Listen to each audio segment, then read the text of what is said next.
everybody. Thanks for joining us. You've reached the Fanaddicts of Film, and my name is Ben, and I've got a good cohort with me. Hey, I'm Brandon.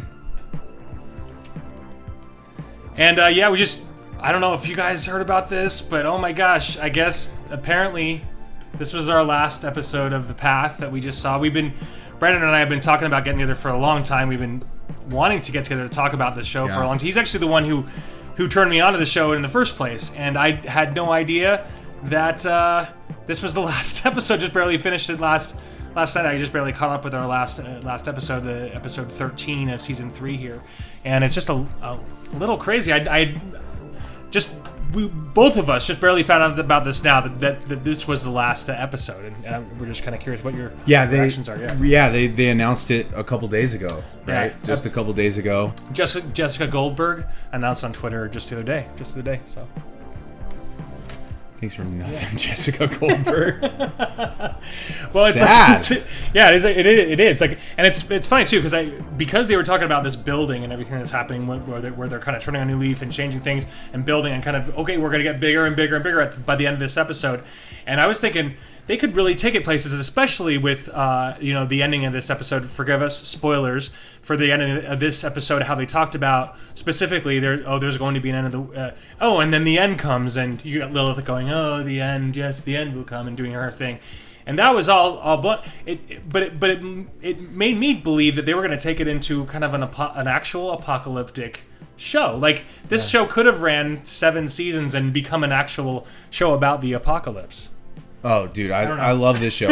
I'm sad I cried almost real tears. When you first heard that? Yeah. When you first, it was like right here in this room. I cried. I didn't. I hide it pretty well. I hide it very well. So we just found out just this, and we're kind of all just shocked a little bit because of just it's crazy how this ended. It ended just so it feels like an abrupt ending, but I guess it kind of had things that tied off. But it's a sad thing that it won't get renewed. I found myself always trying to since we were writing up our notes for today, trying to determine which is my favorite character. And I found myself always in someone's corner. I find myself always rooting for someone here. And all of these main characters, I fell in love with. Yeah, love Eddie Lane.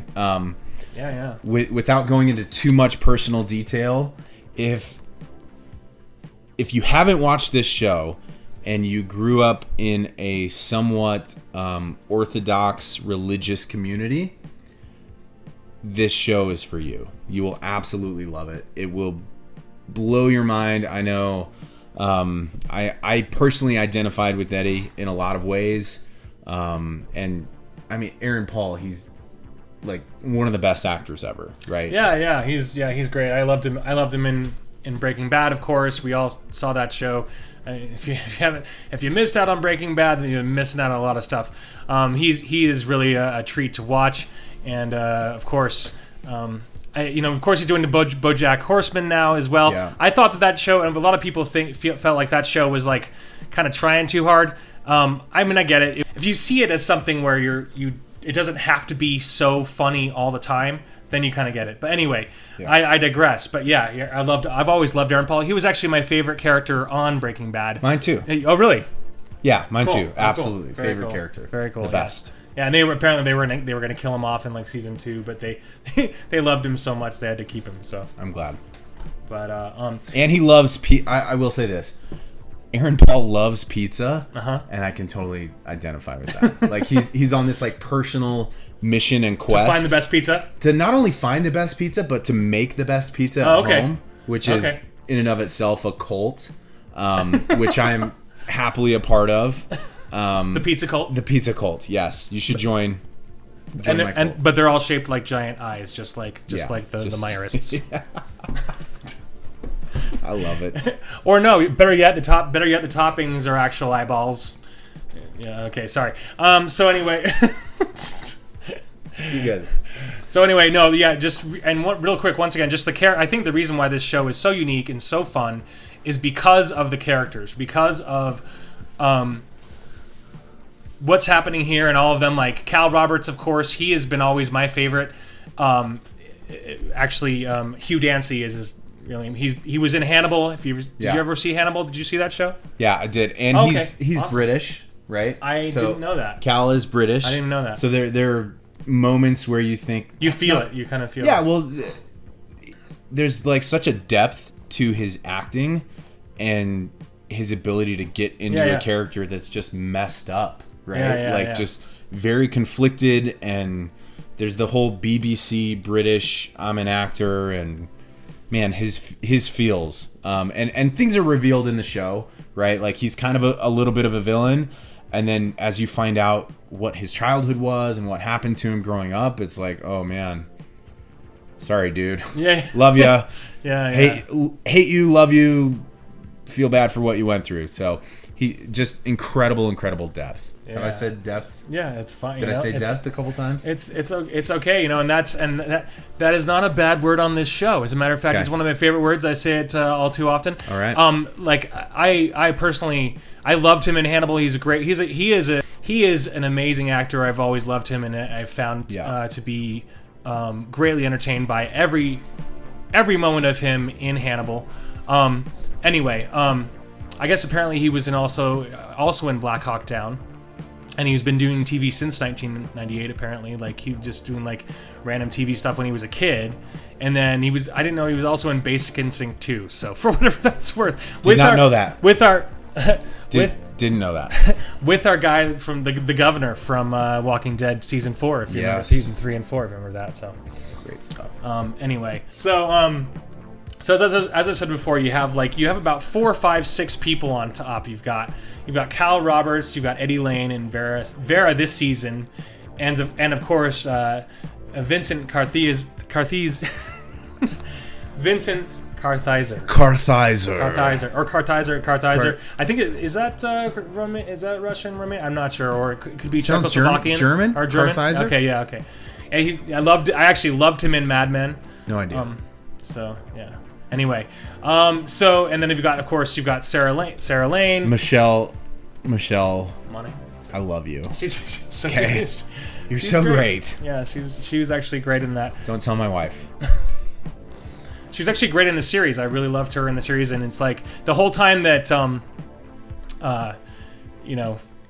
she, like you said before, you said specifically her character was kind of a wild card in the sense that I mean, you could never see her falling or losing faith. Right. And then when you see it in season 3, it's like, oh my gosh. Yeah, she was very very orthodox, very strict. There are moments, right, in season 1 and 2 where you can kind of see the foundation of her beliefs being shaken or cracked a little bit.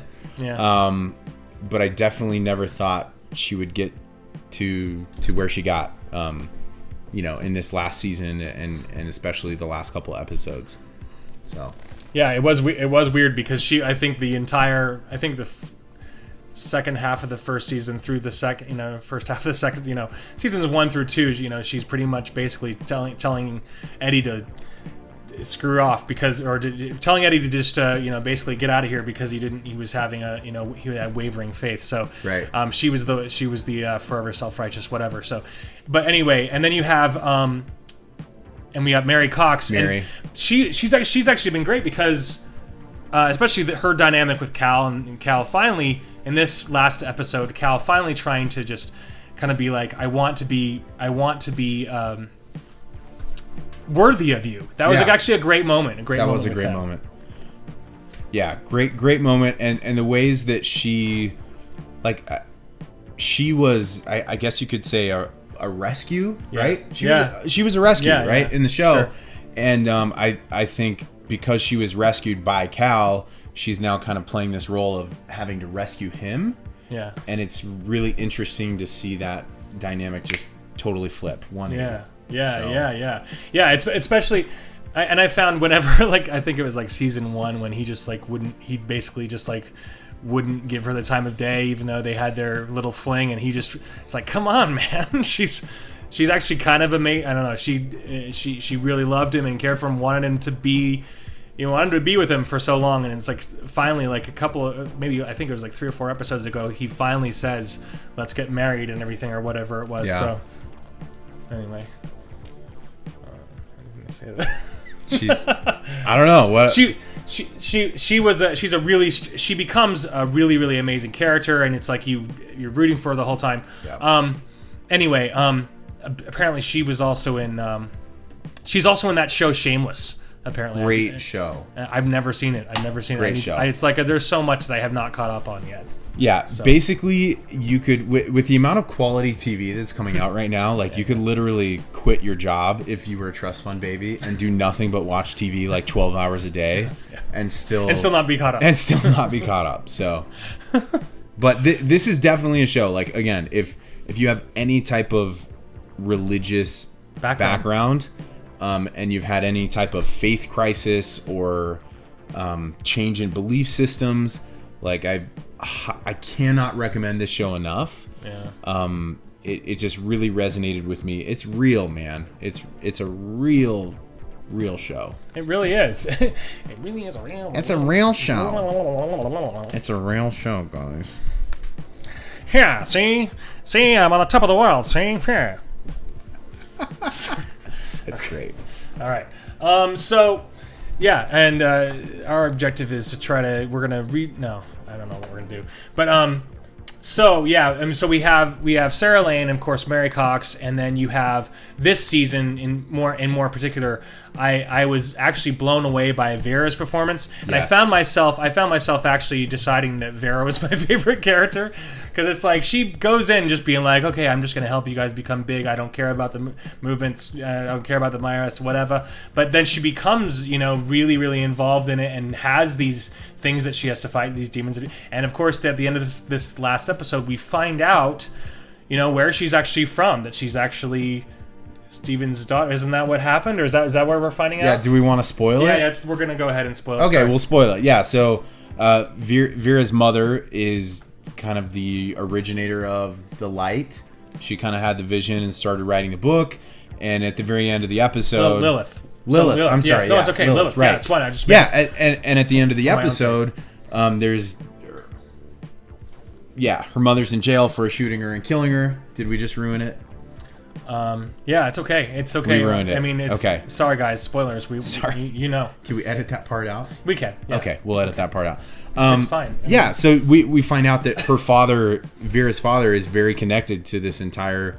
Yeah, her father is Steven, the founder, right? Yeah. Who stole it from her mother, and so it's just fascinating because when her character's first introduced, you kind of wonder like how much she knows. Yeah. And then very quickly after she's introduced to the path and the light and Eddie, you see her mother interacting in very strange ways that kind of foreshadow some crazy stuff. Yeah. It is crazy stuff. Yeah, and I hadn't realized there's a lot of things that kind of tie off in the end in here, but this last episode, I really feel like this show really could have taken off into like an apocalyptic. I mean, the apocalypse could actually have happened, or something could have happened, and the Myras could have been. I would have loved to have seen like, somehow some underground Myras movement were the ones who were really right, and then they find out that, oh my gosh, we were doing the wrong thing the whole time, and we have to follow these guys, or something like that. It would have been really interesting. Even after the fact that the end of the world happens and there's only like a few people left, or maybe half the people left, or whatever. So. Right. So what if in this universe, like Breaking Bad is connected to Myerism, is connected to The Walking Dead, right? And they're all like interconnected, and Breaking Bad and meth cause huge amounts of death. And then Myerism comes in and tries to save stuff, but just makes it worse.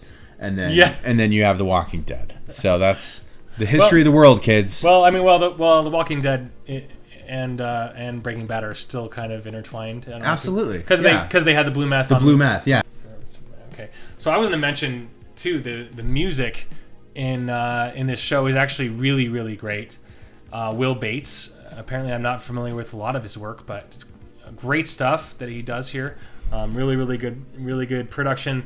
And you were saying before that we were just talking about some of the music choices and stuff in the show.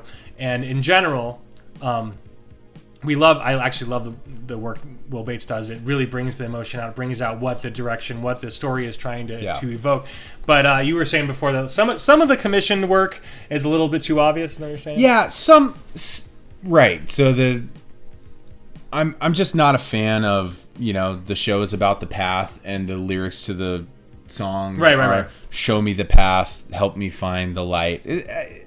Too obvious, right? Just too obvious. But the sound effects and not the sound effects, the music that Will Bates did, like the background stuff, his ability to emote is fantastic. Yeah, great job, Will.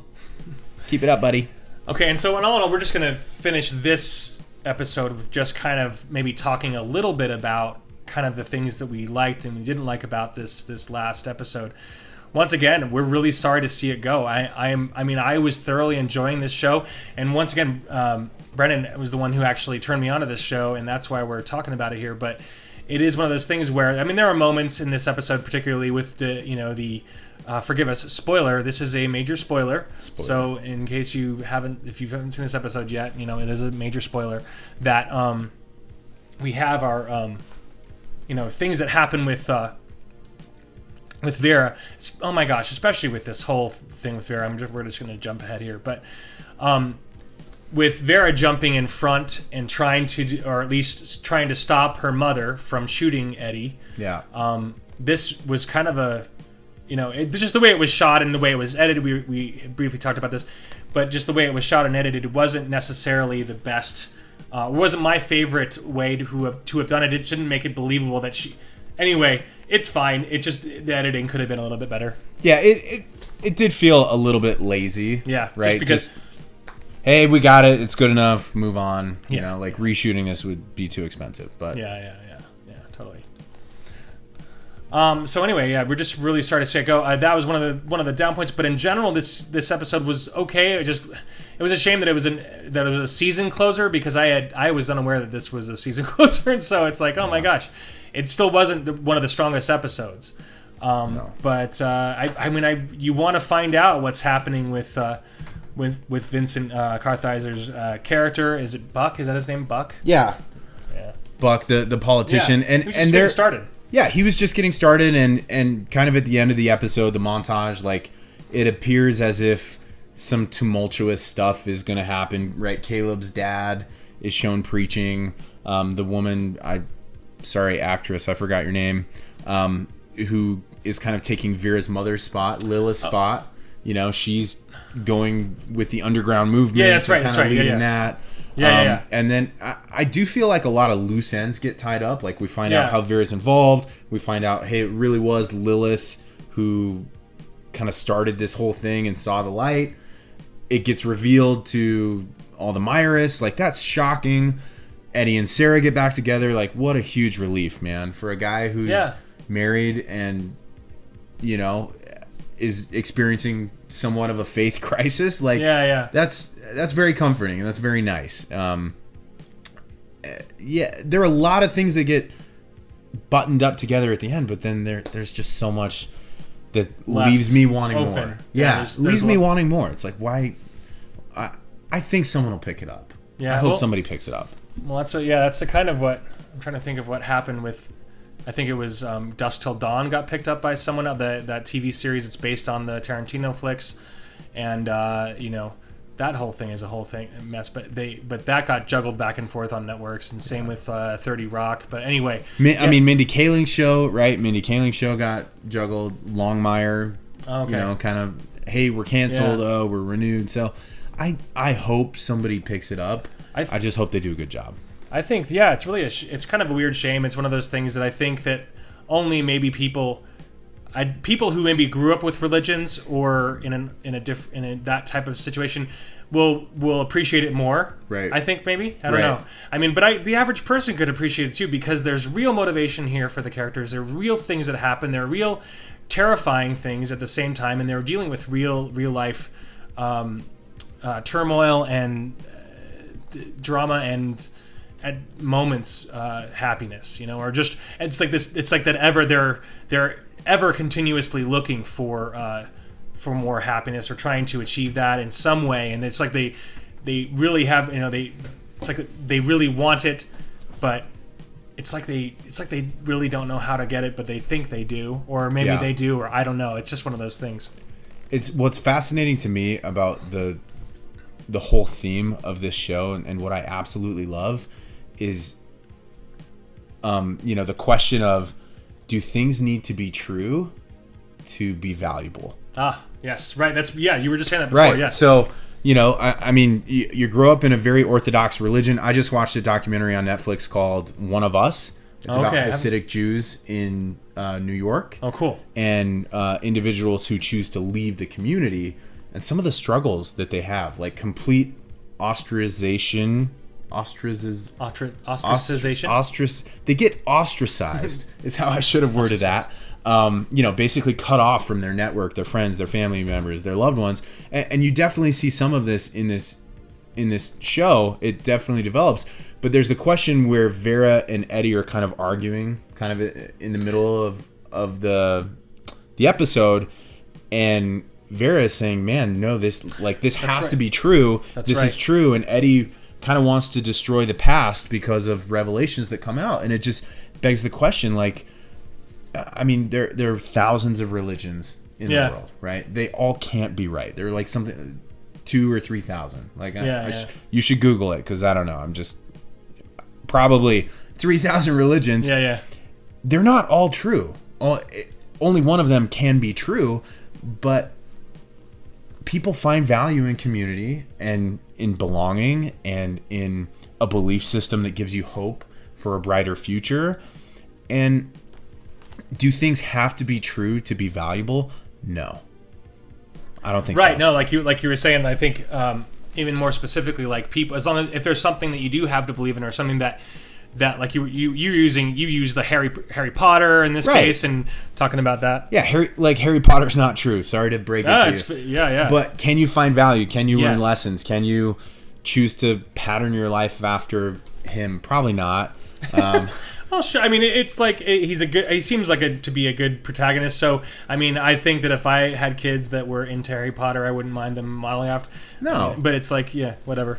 Yeah, he's a good dude, right? But it's like Moby Dick is not a true story. It didn't happen. Charles Dickens, none of that happened. Can you find value out of it? Yes. Yeah. Can you find value out of being in an organization? And I think one of the really interesting things that I personally see a lot of religions doing today, that like, this is super real, guys, is a lot of religions are kind of getting away from the previous official story and moving towards more of a modernized version, or saying like, hey, leaders in the past did bad things, right? Like Stephen Meyer did terrible, horrible things, but that doesn't mean that there's not value here. Right. And that's something that's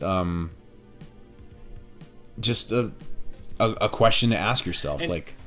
I'm sorry to interrupt. But please. Speaking of that and redemption and what, like you were saying, like you still find value in whatever he was doing, whatever that, like in particular, the thing I think Cal Roberts' arc in this, his whole story arc in this is to me the most interesting, with what he went through and everything. I mean, he basically becomes a murderer. But by the end of this episode, end of this season, he is wanting redemption, wanting to change, or at least wanting everything to end, and then having of course Sarah Lane come back and try to talk him out of committing suicide. Yeah. But the thing was that he felt so bad about what he had done, the things he had contemplated killing Eddie, and there's that moment where he thought about leaving Eddie in the underground. Remember when Eddie was being buried alive? Spoilers. No. Watch just kidding. the show. Spoilers. Yeah. So but yeah, it's like his whole thing where I thought that if this show went to like a 5 or 6 season show, I mean, you could probably see him going further down that path, or maybe trying to further get away from it, or constantly being, back and forth. But that in and of itself, just seeing him wanting redemption and changing, that was rewarding. Absolutely. I didn't think it would be, but it was extremely rewarding seeing him come back from all this and going, and finding some sort of happiness in whatever he has left. Yeah, it's super rewarding, and I think as the show goes on and as I learned more about what he went through as a kid, I definitely had more empathy for him. Like there's still good in him, and I think that scene where he's, you know, trying to commit suicide, I believe in the forest where they killed Cyrus, if I'm not mistaken. Yeah, so that's that's where he killed Cyrus, because yeah. Cyrus was coming back to basically say, hey, this whole thing is not what you were told it was. Right. And the ladder and the path and the book, they were, forgive me, what's the book called? I don't know. Oh, the light? Darn it. The ladder, the levels. They have levels of enlightenment. Oh, I'm embarrassed now. No, it's okay. But yeah, like Cyrus is coming back to like pull back the curtain on this whole thing and say like, hey, the Wizard of Oz is just a dude talking into a whatever. Yeah. And so he murders him, and at the end of the show, like he's trying to find redemption. He's trying to kill himself on that same spot. Yeah. So, okay. So I hadn't realized that. That's okay. Yeah. Now we see that. Yeah. Okay. Yeah. That's where that happens. Yeah. Okay. So yeah. That's where that happens. So yeah. All in all, we're sorry to see you go. The Path. So thanks again for watching. This honestly has been just something that we're kind of just dealing with. And hope. What do you guys think? Did you like this show? Did you ever watch it? Do you care to check it out? I mean, some of the Hulu originals actually are pretty amazing. My favorite Hulu original that I have seen so far to date is the documentary on Batman. It's called Batman and Bill Finger. Talk about the story of basically what happened with the creation of Batman and everything. And it's Batman and Bill, the name of the documentary. So it's about how basically Bob Kane stole the Batman from Bill Finger. Bill Finger helped basically created it himself. Bob Kane stole the rights to Batman when they were first shooting. Whatever. That's just a funny thing. That was a documentary that I saw on Hulu. But some of the Hulu originals are what? Freaking jerk. Yeah, it's give it back. It makes you so mad because by the end of this show, Bill Finger is basically, he was buried in this graveyard that basically has like no names on it. I mean, it's like he had no money left, and so it was just one of those really kind of a silly thing, kind of a silly sad thing. So this very last scene, of course, once again spoilers. This is when right after Lilith, basically saying we're burying your child today, and hands her a lock of hair, and then on her way out, she's just like, she's basically running out of there. Well, not running, but she's walking out of there and has this huge smile on her face. Do you remember this? You know what I'm talking about?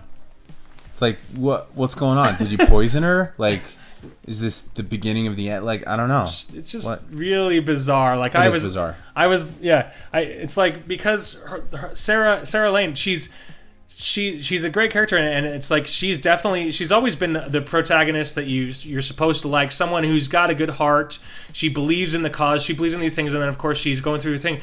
But having her walk out like this, just with this big smile on her face, makes me go, what is going? It does make you think. Yeah, a lot well, about it. I don't know. Maybe she thinks the resistance or the fundamentalist Myerism movement that Lilith started.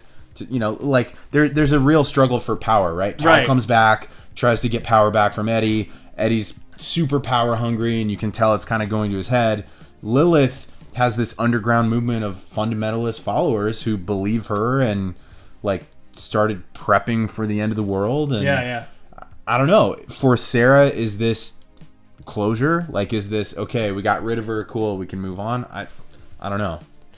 And another thing that we had discussed a bit about is the ending of this episode when they're trying to when she's going to shoot him. And then one thing that I mentioned here is that Eddie Lane, Aaron Paul's character, says like, there's someone in the crowd says, "Hey, so is it Lilith? This Lilith that we're talking about?" And Lilith is standing right there, and he's like, "No, I am the prophet." So once again, Eddie Lane, whom you're like, okay, this guy's a good guy through and through in general, like but he's just at this point struggling for power. He wants the power. He wants to be the prophet, even though I don't know. Does he just believe it or what? I don't know. That's one of the things. No, that's great. One thing I wanted to talk about the scene at the very end where they're kind of burying.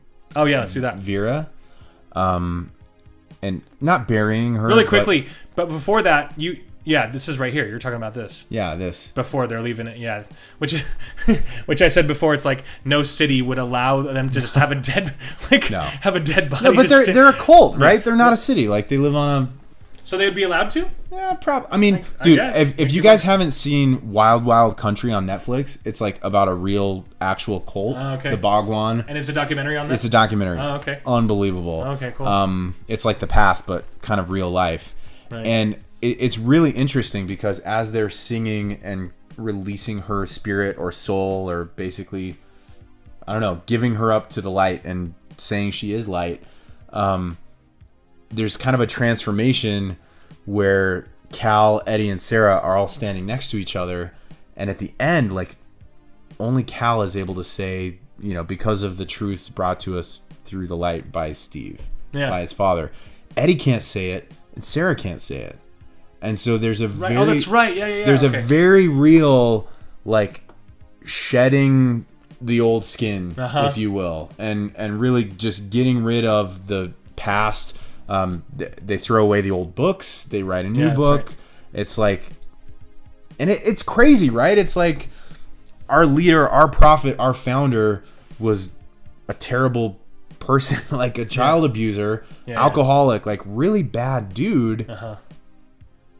How do you go from believing all of that to like just throwing it all away, but still believing what he taught and kind of creating your own version? I don't know. Well, it's like, it's, you know what it's about? It's about believing that someone can be, honestly, it's judging character. I mean, a lot of these head people knew Steve. They knew him before he passed. And so for them to be like, okay, well, he did bad things, but I still believe what he believed and what he taught, and I still believe that he saw what he saw, etc. And I still believe, it's like you still have to look past those things. It's like, you know, I still love Michael Jackson, even though, you know, it's a different thing. It's like I guess it's one of those things you just have to look past those things. I guess. I mean, that's where it is. You know, right. Well, and it's like Bill Cosby too, right? Like Bill Cosby's done some terrible things. Do I think he's funny? Absolutely. Do I love his comedy? Yeah, I do. Yeah. Like, did I cry when I watched the season end of the Cosby Show? Yeah, because I think my mom was crying, and I cried too. I don't know. I was like 6 or 7. I don't remember. But along those lines, I wanted to talk about just the power of belief a little bit, because there is the scene here where Eddie and Cal are confronting Sarah's mother, and I forget her name. Sarah's mother and Felicia. They're kind of confronting her. Right. Sarah discovers a bunch of documents in an earlier episode, and she reads about the light and the book, and hey, maybe this didn't really happen the way we thought it would. And basically, like, Sarah's mother, even when confronted, there's a real cognitive bias of confirmation bias. Excuse me. Which is when you're presented with information, factual information that contradicts your core beliefs, you reject it. Right. And there's a scene where she says, and I can totally identify with this, you know, in my own personal family and even myself. Like, it's like, dude, she says, I have to believe.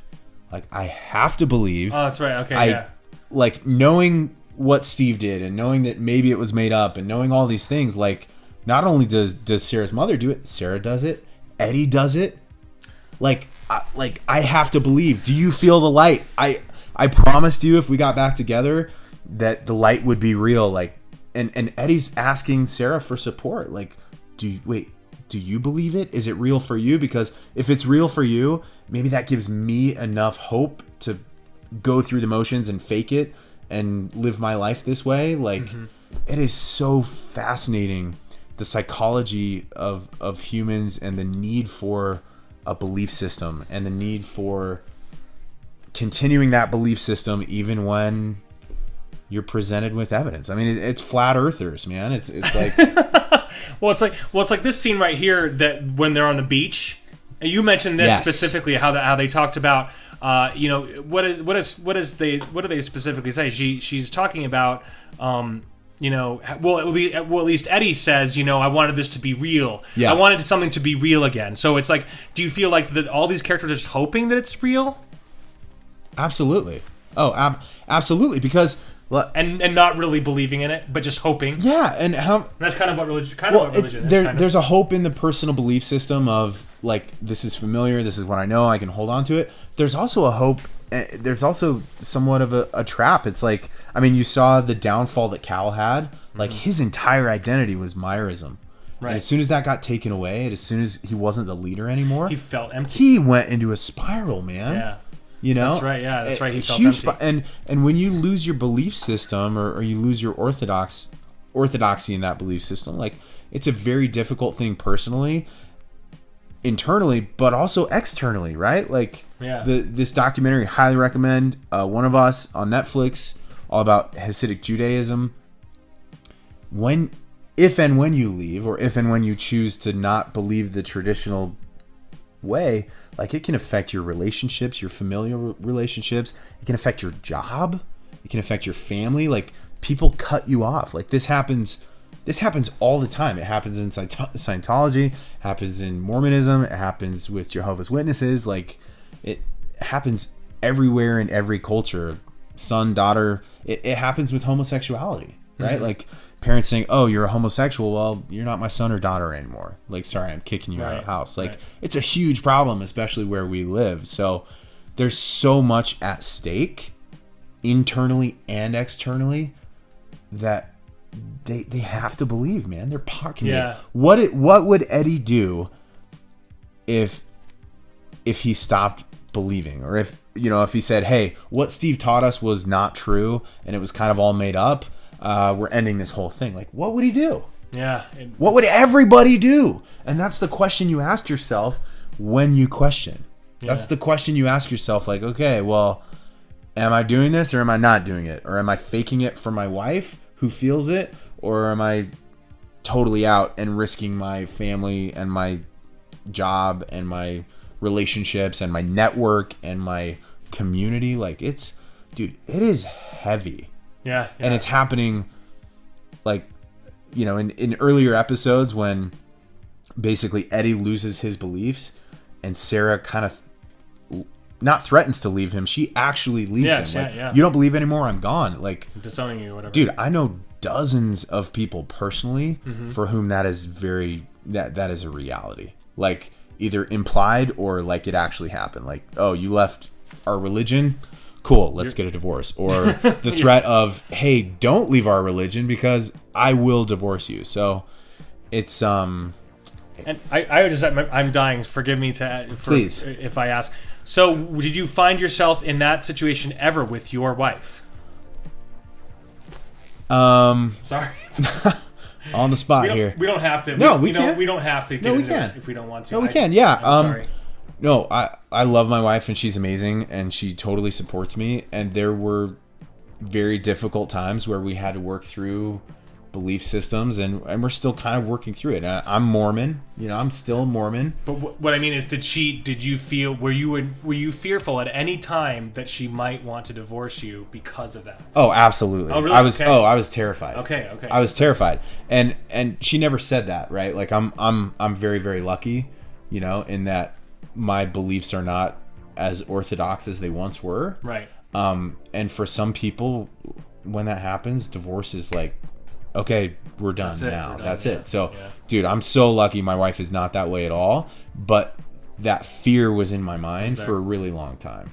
Again, if you grew up in a very orthodox belief system, you have to watch this show. You absolutely have to watch it.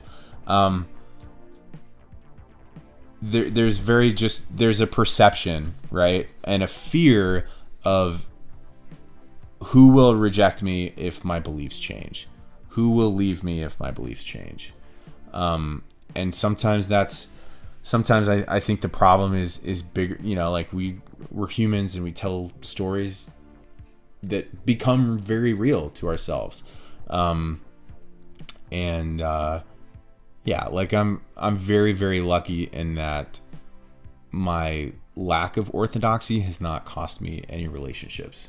I'm very lucky because that's not the case for a lot of people. Yeah. A lot of people end up being a lot of people, it sounds to me like, I mean, just a lot of people end up in that situation that Eddie was in season 1 and 2. Yep. Being the rejected one because he didn't believe it anymore. He just realized that it was this kind of this something that he didn't want to be a part of anymore, or at least didn't believe in anymore. And speaking of which, just random thought, just real quick, just wanted to say, since we're going back further and we're kind of just talking about like as this show as in a whole. Forgive me, was it the end of season 2 or the beginning of season 2 where Hawk floats? Yeah. Just real quick side note, I mean Hawk floats. Yep. So I mean he even tells his dad, he tells Eddie, and he's like, I floated, and then there's like a moment where there's like, and then Eddie's like, wait, what? You floated? And then that's like the end of the conversation. They never even talk about it again. So It's this weird thing. So it's like you think that people being chosen, the chosen one, this, that. I mean, you can kind of see how Hawk might be the one. Interesting moment. It's a shame that they never got to elaborate on that. They will. Do you remember what I'm talking about? Yeah, I do. I do. That was weird. It was weird because it was a moment, and then it was like, don't talk about it again. Yeah, they just said they hadn't. Yeah, it was definitely a bizarre part of the show. But I truly believe, deep down in my heart, that Myerism is true. And the path is real. No, but what I follow the light. Do you? What I do believe and what I do hope is that this show will get picked up, because it's just awesome. It's just a great show. It is a really good show. I'm gonna watch it again from the beginning. The whole thing? Yeah, the whole thing. Yeah, it's definitely a good. It's well put. I mean, it's well thought out and it's pretty well written. As I said before, all the characters are extraordinary characters, and I've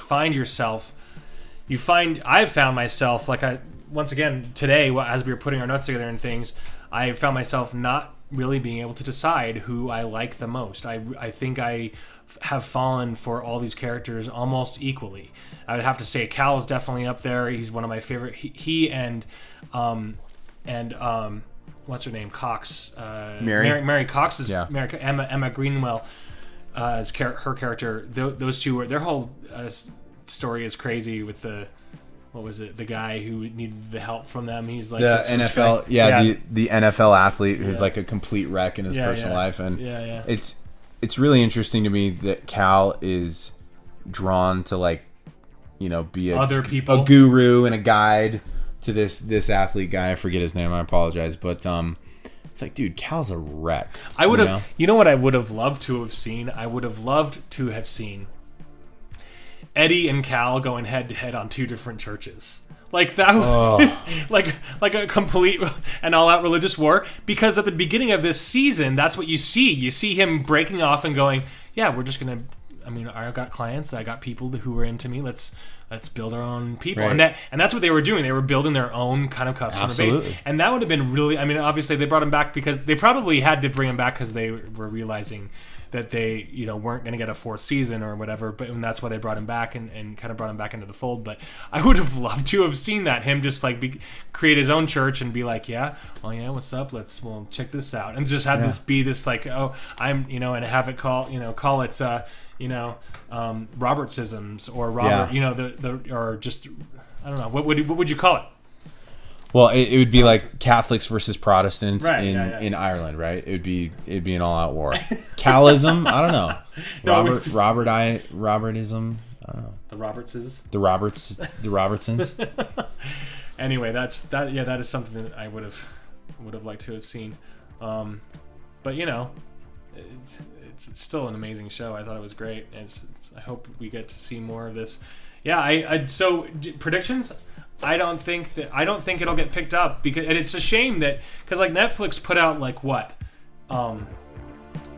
they put out I think 150 new shows and movies this year. What? I'm not joking. They put out that many this year. What?